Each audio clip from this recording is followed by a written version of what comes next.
This week's episode is brought to you by Harry's. As you know, Harry's is all about quality craftsmanship at a fair price. They make simple, ergonomic designs with 5 sharp blades and then cut out the middleman and get them to you at a good price. So it is New Year's once again, and that means reflecting on how the old year went and how we want the new year to go. How can Harry's help? Well, we've all been cooped up inside, and did you just let yourself go entirely? Did you let your confinement beard get out of hand? Maybe you're interested in being more charitable, in which case you should know that Harry's donates 1% of all their sales to nonprofits that provide mental health care to men in need, and in 2020, they have helped 500,000 guys access those services. Do you want to better manage your personal finances? Well, razors, as we know, can be expensive, but with Harry's, you'll always know that you're paying as little as $2 a cartridge, and that all does add up. So start the new year with some savings. Harry's has a special offer for listeners of my show. New customers get a Harry's starter set for just $3 at harrys.com/revolutions. You'll get a 5-blade razor, weighted handle, foaming shave gel with aloe, and a travel cover, all for just $3. So get everything you need for a close, comfortable shave. Go to harrys.com/revolutions to claim your offer.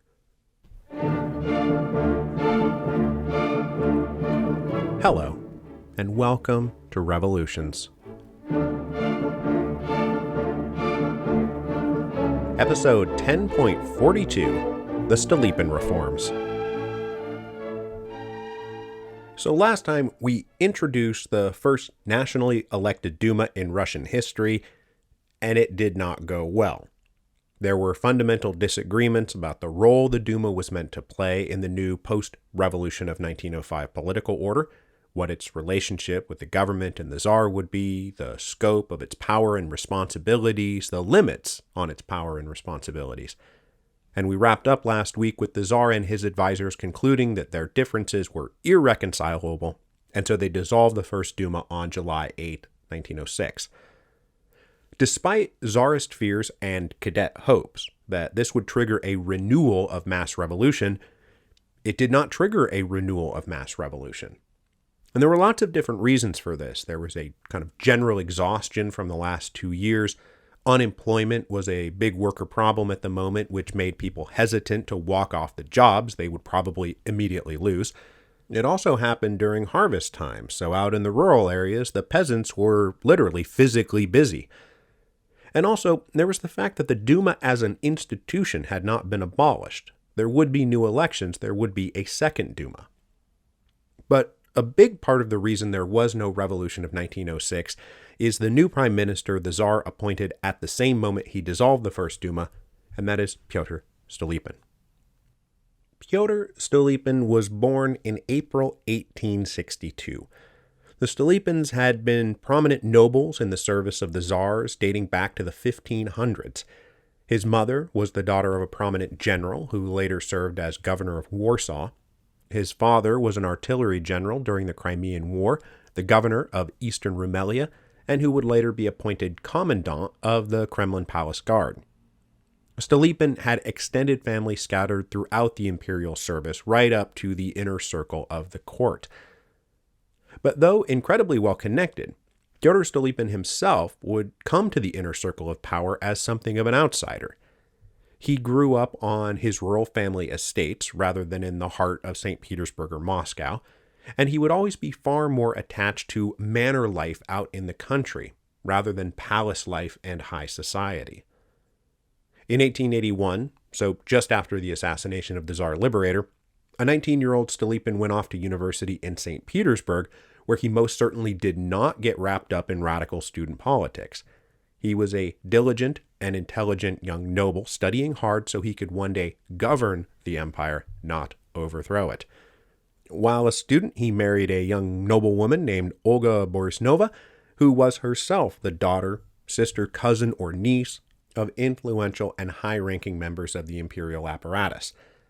In 1885, Stolypin graduated and embarked on the same life in state service that his family had lived for 4 centuries. In 1889, the now 27-year-old Stolypin was appointed to a position in Kovna, now Kaunas in Lithuania.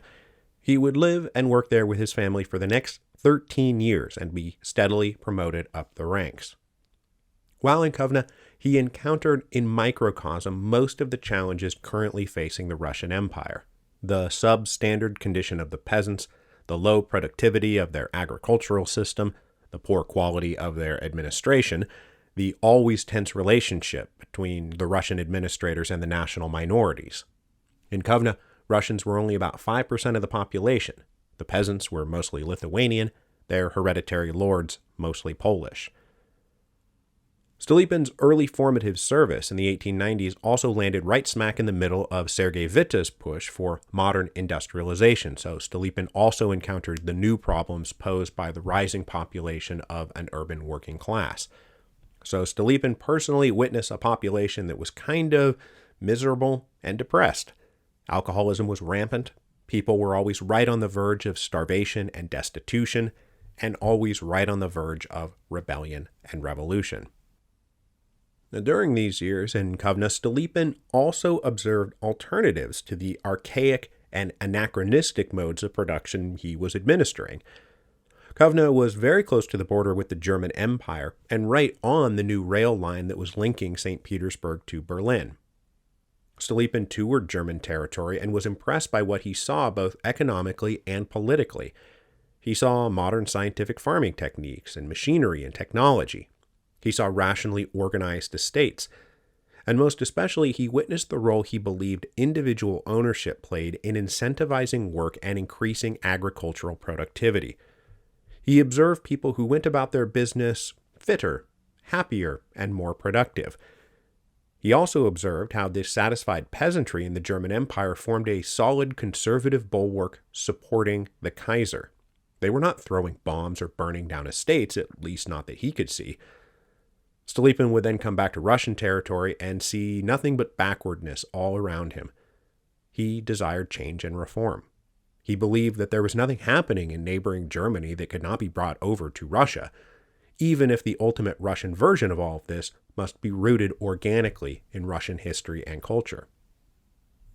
Stolypin spent 13 happy and productive years in Kovno until the Tsar appointed him governor of the province of Gronda in May 1902 in what is today Belarus. Stolypin was only weeks past his 40th birthday, and I can't tell if he was straight up the youngest governor ever appointed, or if it was just notable how young he was to earn this appointment, but in any case, he was very young to get this job, and it spoke both to the quality of his work and the quality of his connections. The appointment came just as the recession that followed the Witta boom was setting in, and when poor harvests were sparking an agricultural crisis and a wave of peasant unrest in the spring and summer of 1902. And we talked about that unrest in episode 10.30 in the context of the SRs becoming convinced that the peasants were no longer just a docile sack of potatoes, but a potentially viable revolutionary force. And though he sat on the other side of the political lines, Governor Stolypin happened to agree with them.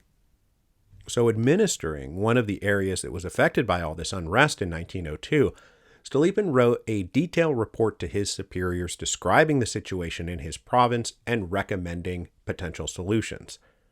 Stolypin was not of the opinion that this was just a bunch of crazy people running amok, nor that it was the result of outside agitators or Jews coming in and stirring up trouble where none would have otherwise existed. There were very real problems out there that the authorities needed to address. The condition of the peasants had to be improved. The land must be made more productive. The people made more prosperous. The state could involve itself in very practical ways by helping the peasants buy more land and buy new equipment. The state should encourage the consolidation of holdings from the ancient strip system, where a family held bits of land scattered all over a commune's territory, and allow for the consolidation of that property to reduce labor and maximize efficiency. Stolypin argued that obviously this would have social and economic benefits. The people would become healthier and wealthier, but it would also have political benefits. Those SRs and socialists and anarchists who are being blamed for stirring up all this trouble, well, no one's going to listen to them if they are pitching revolution to a bunch of happy peasants with full bellies and a plot of land to call their own. He also recommended a similar attitude towards the new urban workers. Improve conditions, increase pay, lower hours, take an actual interest in the quality of their lives, and poof, no more problem with radicals and revolutionaries. So looking at Stolypin's report from Grodno, we already see the hallmarks of his coming reform program. His superiors were impressed with his recommendations, especially because they were presented as how can we make the Tsar and his empire stronger and more stable, not how can we turn the world upside down. This too would be a hallmark of the Stolypin Reforms. So he was quickly promoted to the governor of Saratov, a bigger, more important, and more difficult job. You may remember Saratov from episode 10.21, as it was one of the geographic origin points of the SRs. Saratov was a province defined by enormous inequality in the distribution of land. Roughly 1,000 families owned about half of all the land, while everyone else owned the other half. Stolypin had just taken over in 1904 when the cascading failures at home and abroad swept the empire towards the revolution of 1905. And like all other provincial governors, Stolypin grappled with worker strikes, peasant rebellions, subversive socialist literature, SR bombers, as well as violent reactionary groups coalescing into what would become the Black Hundreds, all of which blew up massively during the wave of protest following Bloody Sunday in early 1905. Stolypin navigated the revolution of 1905 better than most of his colleagues, which was especially noteworthy given that he was governing a province more naturally prone to revolutionary unrest. The revolution of 1905 only strengthened Stolypin's conviction that all this unrest and rebelliousness and violence was being caused by real material grievances and understandable peasant and worker anger at mistreatment, mismanagement, exploitation, and corruption. Even if the Tsar managed to survive these upheavals by beating everyone back into line, that still did not address the underlying social and economic issues. And unless those issues were addressed, this would just keep happening, and Russia would keep descending until it became an embarrassing and chaotic third-rate power full of miserable people killing each other and burning each other's houses down. But though Stolypin understood that the use of repressive force only addressed the symptoms, not the underlying disease, that did not mean he was against using repressive force against rebels and revolutionaries. Far from it. When the general strike hit in October 1905, Stolypin declared martial law and promised to meet violence with violence. And he did not personally shrink from a fight. Stolypin was a big dude, physically imposing. He was tall and barrel-chested, and as governor, he was known to wade into crowds of demonstrating workers, demanding that they remain calm and orderly, apparently unconcerned about his own personal safety. And, as often as necessary, the forces under his command did meet violence with violence. So his combination of strong physical repression and active work addressing grievances meant that by the time the chaotic year of 1905 ended, Stolypin could look back and note with pride that Saratov had not been engulfed by as much revolutionary upheaval as provinces even immediately adjacent to it. This was also noted by his superiors in St. Petersburg, including the Tsar, who read Governor Stolypin's reports with interest and made approving notes in the margins. By the spring of 1906, Stolypin was 43 years old and a rising star in the imperial government. But though he believed he had a bright future ahead of him, even Stolypin was shocked when the Tsar appointed him Minister of the Interior in April 1906, responsible not just for the administration and security of a single province, but the entire empire.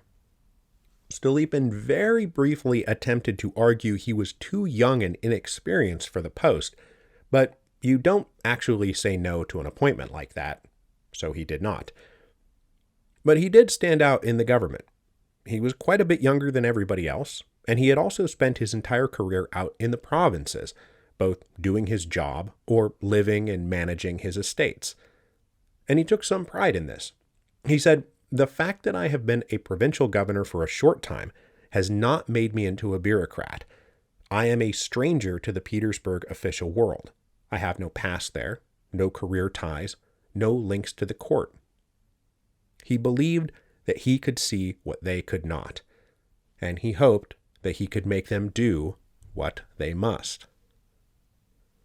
Arriving in St. Petersburg on the eve of the First Duma in April 1906, Stolypin was just settling into his new job when the First Duma earned its moniker as the Duma of National Anger. Now, Stolypin was obviously sympathetic to the need for wide-ranging reform, but he disagreed vehemently with the Duma on the purpose, the method, and the nature of those reforms. Because we must be very clear here. Stolypin was not a Democrat. He was not a constitutional liberal. He may not have been a blithe and reactionary defender of orthodoxy, autocracy, and nationality, but he was there to defend it. That was the alpha and omega of his entire program. So Stolypin detested the cadets who wanted to put themselves in charge of a parliamentary democracy and turn the Tsar into some figurehead. He did not think such a system could possibly work in Russia, and said it was dangerous madness to try to import such Western political ideas, as he put it, to attach a foreign flower to Russian roots. So despite his willingness to import modern farming techniques and technologies, Stolypin was an autocratic Russophile. He was not a liberal Westernizer. He believed Russia was on its own unique path, with its own unique culture and history, and that any true answer to what ailed the empire was going to have to be imposed by the legitimate power and authority of the Tsar. Stolypin was thus, in terms that fit in with all of the other revolutions that we've studied, an agent of enlightened despotism.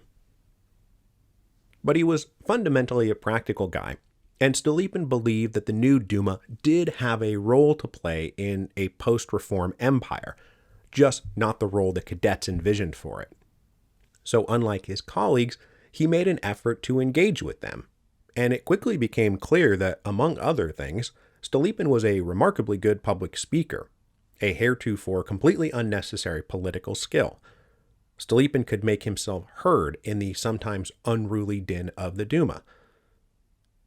As we saw last week, he also made a stab at organizing a new compromise government, but his hostility to the democratic ambitions of the cadets meant that he did not want cadets anywhere near the actual levers of power, so the talks went nowhere.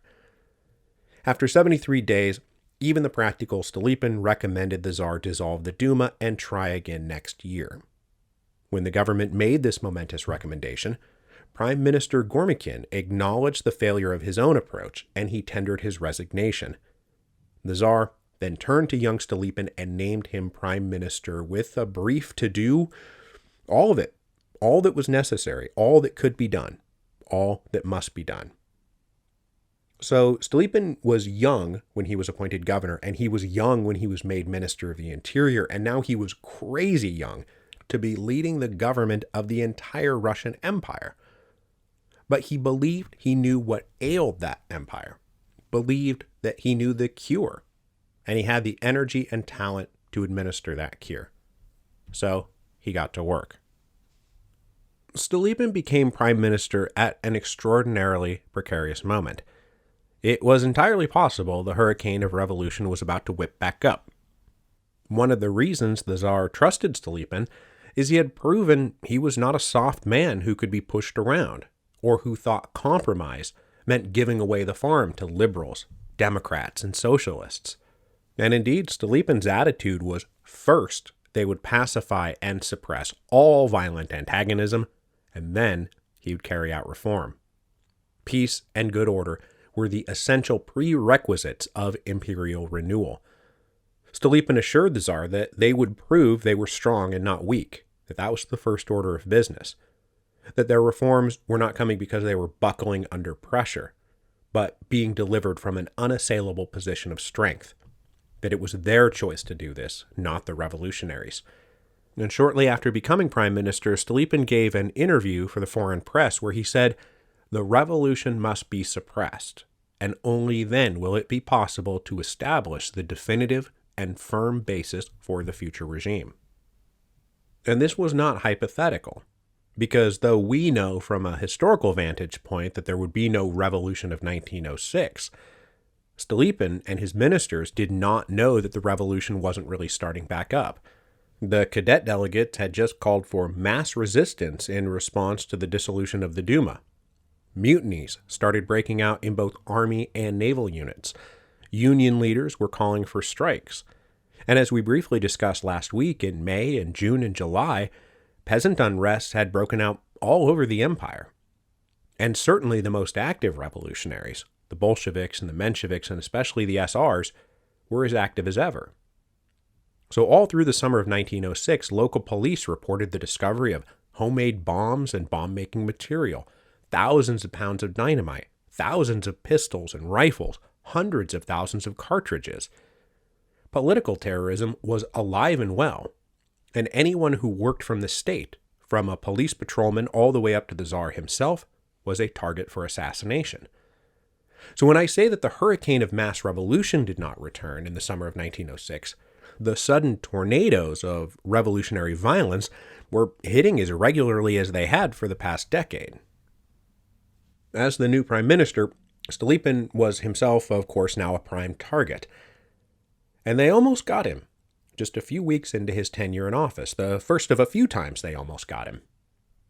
On August 12, 1906, Stolypin was at one of his summer homes. It was a Saturday afternoon, and he spent the morning welcoming petitioners and guests. 3 SRs showed up holding suitcases, and they tried to blend in with the crowd. When a guard noticed one of them acting suspicious and asked to inspect his briefcase, the 3 men shouted some revolutionary slogans, hurled their suitcases on the ground, all 3 of which were jam-packed with bombs, triggering a massive explosion. This explosion killed somewhere between 27 and 32 people, depending on what source you read. The 3 bombers, now suicide bombers, of course included in that number. The total injured was somewhere between 30 and 70, some by the blast and some by the later collapse of part of the house. 2 of Stolypin's 6 children were among the injured, and while you will sometimes see it said that his 15-year-old daughter was killed, that is erroneous. She lived through it. The prime minister himself only received some superficial cuts to the face, and after seeing to his own children, he organized a relief effort and response to the wounded. In the end, this attempt on Stolypin's life only enhanced his reputation for personal coolness and bravery in the press, amongst his fellow ministers, and with the Tsar personally, though he did accept an invitation from the Tsar to henceforth live with his family in the Winter Palace for all of their safety. Stolypin did not respond to the bombing and reports of further planned terrorist activity by being chill and cool about it. First pacification, then renewal. On August 19th, Stolypin and his government invoked Article 87 of the revised fundamental laws, which allowed the Tsar to rule by decree when the Duma was not in session. So they used this to issue a decree establishing a system of field courts-martial to combat terrorists. The idea was to expedite cases where suspects were caught red-handed committing violent crimes or plotting to commit violent crimes. Say someone pulls out a gun and starts shooting at a police chief or something and is immediately wrestled to the ground and arrested. In these cases, the authorities could bypass the normal judicial system. Within 24 hours of the arrest, the suspect would be transferred to a military garrison. There, they would face a closed-door hearing within 48 hours of that transfer. Though this was mostly a sentencing hearing rather than a trial in any meaningful sense, because their guilt was already established beyond doubt. Within 24 hours of that hearing, the sentence would be carried out. This was all supposed to be over in less than 100 hours from initial arrest to final punishment. It was purposefully designed to be swift and brutal. And over the next 8 months, the authorities used these courts-martial to execute about 1,100 people, with another 1,000 or so sent into either exile or imprisonment. As hanging was the mode of execution, the noose soon earned the nickname Stolypin's necktie. But this was just one specific and targeted arm of a wider blanket of repression. Huge swaths of the empire still lived under some kind of emergency law, up to and including full-blown martial law. In these areas, all the decrees and promises and rights and constitutions of the last 18 months were entirely theoretical. Local officials were empowered to act as they saw fit, to shut down subversives, search homes and businesses, and arrest people whenever they believed state security or public order were threatened. Both conditions kept purposefully vague.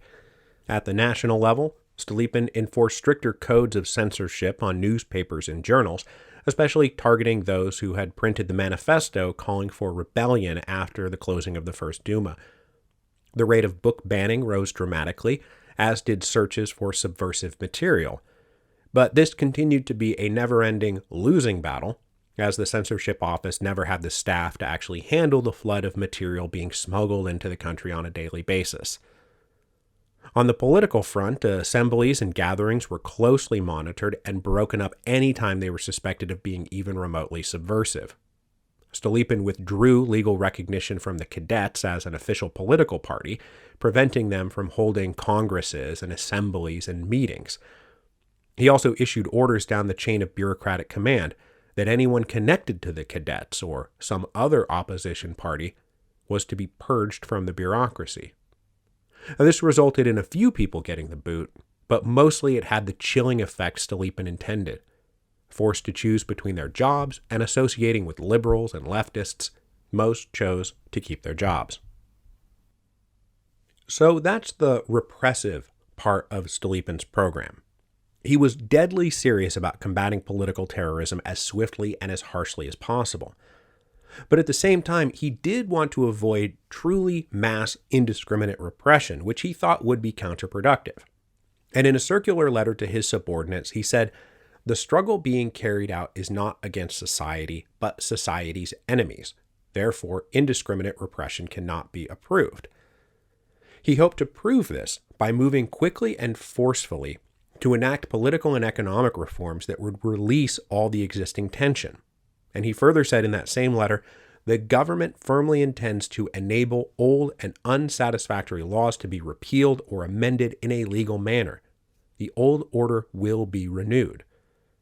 So while he had no qualms about distributing Stolypin neckties to political terrorists, for everyone else he promised renewal, reform, and a brighter future, so that in that brighter future there would be no more need for Stolypin neckties. So we will end today by looking at the core components of the Stolypin Reforms, which started rolling out in the autumn of 1906, all of which were enacted under the same Article 87 that allowed the Tsar to rule by decree. There's a lot to the Stolypin Reforms, and they unfolded in stages over many years.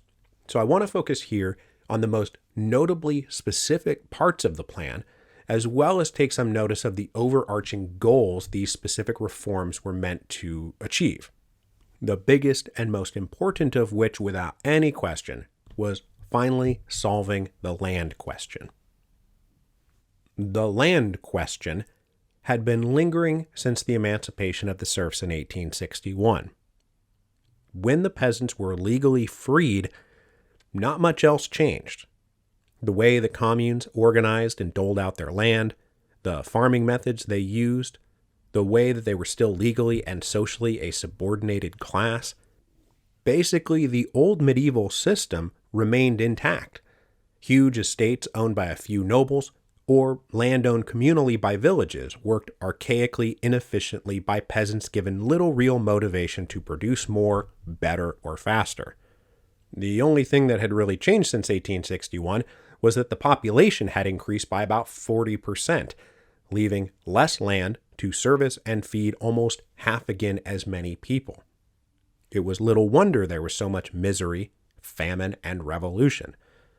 Stolypin believed he had the answer to the land question that had vexed the empire for the last 45 years. He wanted to abolish the old communal villages and create a new population of respectable and self-confident, independent farmers. On November 9th, 1906, Stolypin's government issued a momentous decree that created a path to mass individual ownership of land, to make it the rule rather than the exception. Now, the way that land previously had been distributed was village assemblies would assign families in the commune to work various strips of land, purposefully doled out in scattered plots so that everyone got equal shares of the good land and the crummy land. Peasant families would now be allowed to take the lands that they currently held, remove it from the commune, and claim it as individual private property. This transformation of communal property to private property was then meant to be a precursor to a process of taking all the scattered strips, swapping them around, so that a family would not own strips scattered here and there, but a unified plot of property. Stolypin was convinced this process of privatization and consolidation would dramatically improve productivity and prosperity. Peasant families would be incentivized to work harder and smarter because they would directly and personally reap the benefits of their labor and efforts. Stolypin also planned to augment the amount of land available by purchasing property from large estate owners and making it available for individual families to purchase using affordable lines of credit.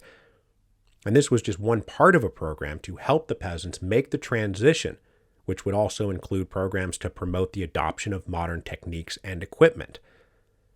This was not going to happen overnight, but Stolypin believed that in a generation or two, the Russian Empire would be built on a population of independent proprietors working their own land, each for their own individual profit. He was convinced this would make them more productive and more prosperous, eliminating material deprivations and social inequalities and psychological resentments that had so badly undermined the legitimacy of the existing regime. Now, such a major restructuring of the economic system of the empire would also require restructuring the political and administrative apparatus, because all those peasant communes Stolypin planned to break up had been totally disconnected from the rest of the political system for centuries. At the hyper-local level, villages were essentially autonomous, and since the vast majority of the population lived in a peasant village, this meant that the vast majority of the population of the empire, for all practical purposes, lived outside the czarist apparatus. Their lives were controlled mostly by village elders and village councils, and the central imperial apparatus that governed the empire simply did not penetrate that far down. This was not going to cut it in Stolypin's world of independent and self-confident small farmers, especially because Stolypin recognized, as much as the Bolsheviks and the Mensheviks and the SRs, that prosperous individual landowners would become the leading edge of a democratic revolution if they were denied a political role in the system, or if they were abused by incompetent or corrupt officials without any ability to redress their grievances. So along with the land reform came a restructuring of how local government functioned. And this restructuring was meant to express one of the driving aims of Stolypin's wider reform project, to eliminate all lingering distinctions between the old medieval estates, the legal and social distinctions between nobles and peasants, privileges for the former, restrictions on the latter. All of that had to be abolished, because if the new class of individual proprietors was left in a state of legal subordination, that would only invite revolution. So Stolypin planned to end the policy of village autonomy and instead integrate everyone fully into the larger imperial system of administration. He planned to form hyper-local zemstva to allow his new population of equally dignified, independent farmers a place to air their grievances and debate local issues so that the government could be made aware of those issues and respond to them in a timely manner. This would allow everyone to feel like they were being treated with equal dignity and respect and that their voices were being heard. This would turn the new farmers from sullen and resentful and oppressed peasants into supportive defenders of the political order. Stolypin's reforms would also eventually include the judicial system, which would be reformed to make everyone equally subject to the same laws and processed by the same courts, which was still not happening. And really, everywhere you look in the Stolypin reforms, it's all about erasing the distinctions between the old medieval estates and turning nobles and peasants into equal legal citizens, not living in two separate worlds, but in one unified empire. So those are the big pieces of the Stolypin reforms, the initial efforts he made to start renewing the empire. And in a way, Stolypin is trying to do the same thing that the socialists he's fighting against are trying to do: eliminate legal and social and material inequality. But he's taking a completely different path, not by collectivizing, but by individualizing, by emphasizing individual property and civic equality as individuals rather than communal prosperity as a part of a collective. And he believed if he saw his reforms through to the end, that he would eliminate all of the revolutionary energy that was coursing through the empire. He also worked quickly because he was hoping to be able to get all this done before the next election for the Second Duma, which was fast approaching in February 1907. Stolypin hoped the second batch of delegates would be more cooperative than the first, but as we will see next week, he will be disappointed. And thus, while we have talked about Stolypin's reforms and Stolypin's neckties, the Second Duma is going to end with another bit of Russian history he gets to take ownership of: Stolypin's coup.